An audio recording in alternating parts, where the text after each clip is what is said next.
Assalamualaikum warahmatullahi wabarakatuh.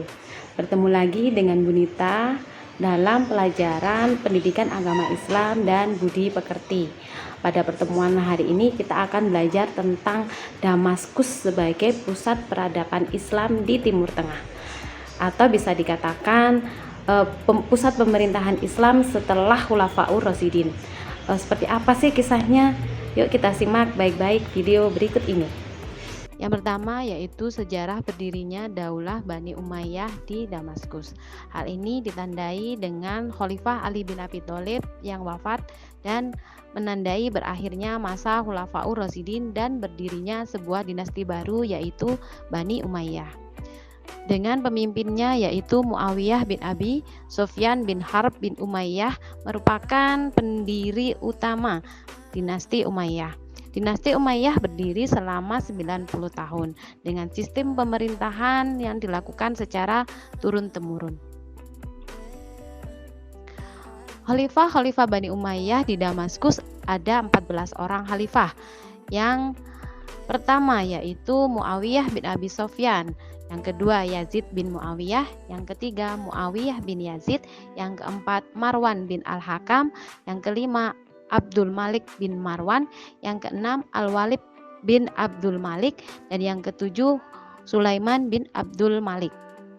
Berikutnya yang kedelapan yaitu Umar bin Abdul Aziz, ada Yazid bin Abdul Malik, yang ke-10 ada Hisyam bin Abdul Malik, 11 Walid bin Yazid, 12 Yazid bin Walid, 13 Ibrahim bin Malik, dan 14 Marwan bin Muhammad.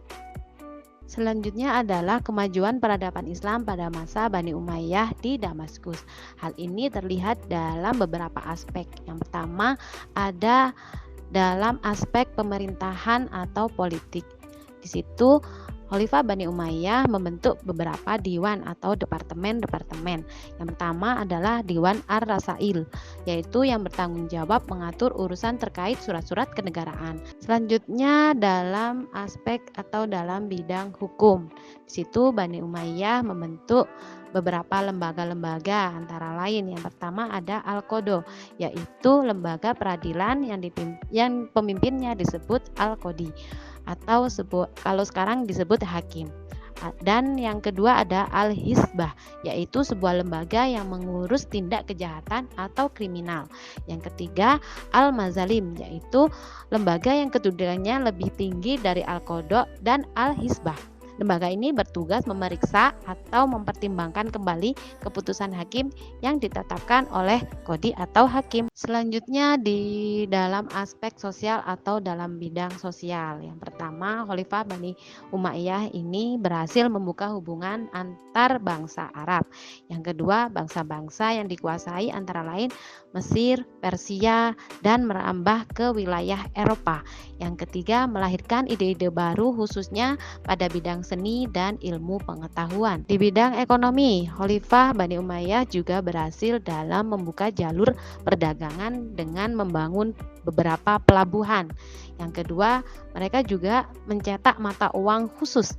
Berikutnya dalam bidang keagamaan. Di sini Bani Umayyah berhasil membangun Masjid Agung yang disebut Masjid Damaskus. Dalam bidang pendidikan, muncullah tokoh-tokoh terkenal di dalam Bani Umayyah. Yang pertama ada Khalid, yaitu seorang penerjemah buku berbahasa asing. Ada Abdullah bin Abbas dan Atta bin Rabah. Setelah ada masa keemasan Bani Umayyah, berikut adalah sebab-sebab runtuhnya Bani Umayyah.